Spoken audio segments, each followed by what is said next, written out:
शामी साहब, जमील अहमद ख़ान साहब साबिक सफ़ीर हैं, उनको वेलकम करते हैं और साथ में जो है वो ये भी बताएं कि बाकर कालीबाफ साहब के जो मुशीर हैं मेहदी मोहम्मदी, वो कहते हैं कि सीज़ फायर में तोसी कुछ मायने नहीं रखती, ये सरप्राइज़ हमले के लिए वक्त ख़रीदने का एक हरबा है, नाकाबंदी का तसलसल बमबारी के मुतरादिफ है और इसका जवाब फ़ौजी अंदाज में ही देना चाहिए, जो कि हम देख रहे हैं कि वो दिया भी जा रहा है।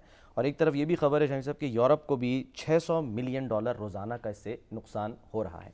तो मामला किस तरफ जा रहे हैं, जमील साहब से जो है उनसे भी ज़रा हम बात कर लेते हैं। जमील साहब सर वेलकम। जमील साहब, ये जो कहा जा रहा है कि एपिक फ्यूरी जो है वो तो रुक गया, ठीक है, चाहे कुछ देर के लिए, कुछ दिन के लिए, जो भी है, लेकिन जो इकोनॉमिक फ्यूरी है वो जारी है। इसके फिर आने वाले दिनों में आप क्या नुकसान देख रहे हैं जमील साहब? नहीं, इसमें तो अभी पूरी दुनिया इससे जिस दर्द में, जिस कर्ब में मुब्तला हो गई है, उसका तो इजहार आईएमएफ के कल जो बयान आया है उनके चीफ की तरफ से, उसमें बता दिया है कि किस तरह इन्फ्लेशन होगी और किस तरह अमेरिका में भी उसका असर जिस अंदाज में पड़ रहा है, और वो असर अगर आज स्टेट ऑफ हॉर्मुज़ खुल भी जाए तो कितने अर्से तक रहेगा, उसका अहाता पूरा आईएमएफ ने कर दिया है। यूरोपियन कमीशन ने, यूरोपियन यूनियन के कमिश्नर ने जो बयान किया है कि 12.5% जो है वहाँ फ्यूल के चार्जेस बढ़ गए हैं, गैस उसी तरफ को 25-30% बढ़ गई है, जिसका कि असर इंसान जब सब्जी, ग्रोसरी, कोई और चीज लेने जाता है, सारी चीजों पर पड़ता है। वाज़ेह रहे कि यूरोप हो या अमेरिका हो या वो खास तौर पर वो मालिक, वो जिस तरह हमारे यहाँ दिहाड़ीदार हैं, उस तरह पे चेक टू पे चेक कहलाता है। वो हफ्तेवार उनको तनख्वाह मिल जाती है, आवरली बेसिस पे तनख्वाह मिलती है। तो वो उसमें उनकी चीखें इसलिए निकली हैं कि वो पूरा नहीं पढ़ सकते, और यही वजह है कि 3,300 मुख्तलिफ इवेंट्स में और मुकामात पर अमेरिका में कोई 8 रोज कबल जो बाहर लोग निकले थे, 9 लाख अफराद निकले थे। और ये तो खैर है अफराद जिन्होंने नो किंग की का उठाया हुआ था और साथ में नारे लगा रहे थे हुकूमत के खिलाफ। और पहली मर्तबा ये हुआ कि इजरायली लॉबी के बारे में कुछ वाइट चॉकिंग भी हुई और नारे भी लगे। पहली दफा हुआ है अमेरिका में, इससे पहले ऐसा नहीं हुआ। ये प्रेशर देखें, अमेरिका का अगला इलेक्शन आना है नवंबर में, और उसके लिए जो कांग्रेस मैन एंड वुमेन है, उन्होंने कह दिया है, कुछ 36 के करीब ऐसे हैं जिन्होंने कह दिया है कि जी हम तो इलेक्शन लड़ेंगे। अपने कॉन्स्टिट्यूंसी में जाते हैं कांग्रेस और सेनेट के लोग, तो उनको उसका प्रेशर बर्दाश्त करना पड़ता है।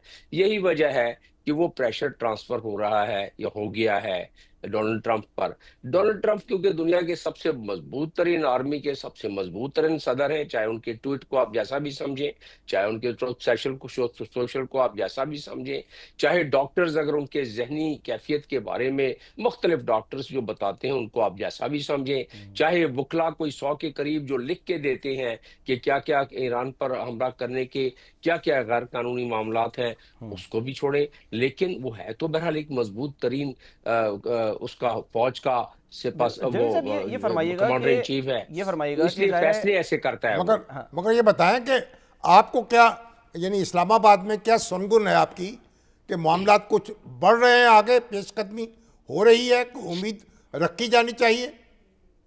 तमाम के तमाम इशारे जो इस वक्त हैं हमारे पास, मैं आपको इशारे भी गिनवा देता हूँ अगले लम्हे में, और उसमें यही महसूस होता है न सिर्फ उम्मीद है बल्कि कभी उम्मीद है।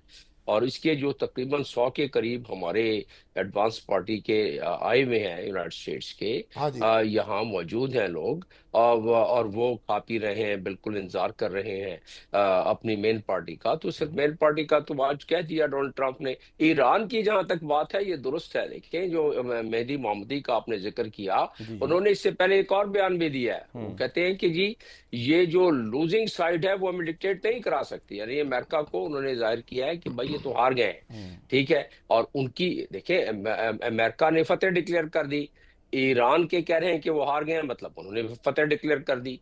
तो मीडिएटर का काम यही है कि दोनों ऐसे प्लेटफॉर्म पर आ जाएं कि दोनों अपनी अपनी फतेह डिक्लेयर करें, जो कि पाकिस्तान कहता है कि मीडिएटर के तौर पर वो बेशक क्लेम करते रहे। लेकिन ये जो धमकियां हैं और जो थ्रेट है ना, ये ईरान में भी काफी इस्तराब पैदा कर रही है डोनाल्ड ट्रंप की तरफ से। और जो ईरान के थ्रेट्स हैं, दुनिया का सबसे ताकतवर सदर जो है उसको आप थ्रेट देते हैं, उस मुल्क को थ्रेट देते हैं, तो अपने उसने अपने लोगों सर को भी कुछ जरा शक्ल आपसे दिखलानी है। बस सिर्फ ये जानना चाहेंगे, चलिए। सफारतकारी तो एक ज़ाहिर एक प्रोसेस है ना, ये हम ये तो नहीं कह सकते कि आज हो जाहिर। जाए जी, कल हो जाए। इवेंट नहीं है, प्रोसेस है। हाँ, मामला सर मतलब क्या को टाइम डिफरेंस क्यों कह रहे हैं लोग कि वो ट्वीट करते हैं डोनाल्ड ट्रम्प उधर देर से, मतलब ये नहीं कि जा रहे वो ट्वीट करके या तो उठते हैं उठने के बाद करते हैं या सो जाते हैं, मामला वो टाइम डिफरेंस की वजह से चल जाता है। आपको लगता है हल क्या है कि आ जाएं दोनों पार्टियां सुकून से इस्लामाबाद बैठें उसके बाद फिर मामला करें? ये तो वरना अपना हॉर्मस की वजह से फिर मामला रुका ही रहेगा फिर। तो हाल तो यही है ना कि देखिए इस चीज को बातचीत पे बैठ तो पहल कैसे हो सर, आए कैसे? हाँ, कोशिश तो हो रही है ना। नहीं, पहल इस कोशिश की वजह से 72 घंटे में हमारे सामने जिस जो कोशिशें नजर आ रही हैं, जो शायद देखिए हमने तो एक मोहम्मदी साहब की बात कर दी, इसमें जो उनके मेहदी मोहम्मदी साहब की, वो एक एडवाइजर है बाकर कलाबाफ के, वो ठीक है, वो इम्पोर्टेंट है, उनकी अपनी हैसियत है, लेकिन उससे भी तो इम्पोर्टेंट लोग बैठे हुए हैं। हम क्या समझते हैं कि जो वो हमारे चीफ ऑफ डिफेंस फोर्सेस 3 दिन वहां गए हैं, जो आपने फुटेज दिखलाई है अपने चैनल्स पर, तो वो तो 3 से 4 घंटे का काम है ठीक। वो सारी मुलाकातें। तो 3 दिन क्या कर रहे थे वो? 3 दिन जो उन्होंने इतनी मेहनत कोशिश काविश की है, तह दर तह पासदारान से लेके सारों से मुलाकातें की हैं, क्या हम भूल गए हैं कि वो DG MI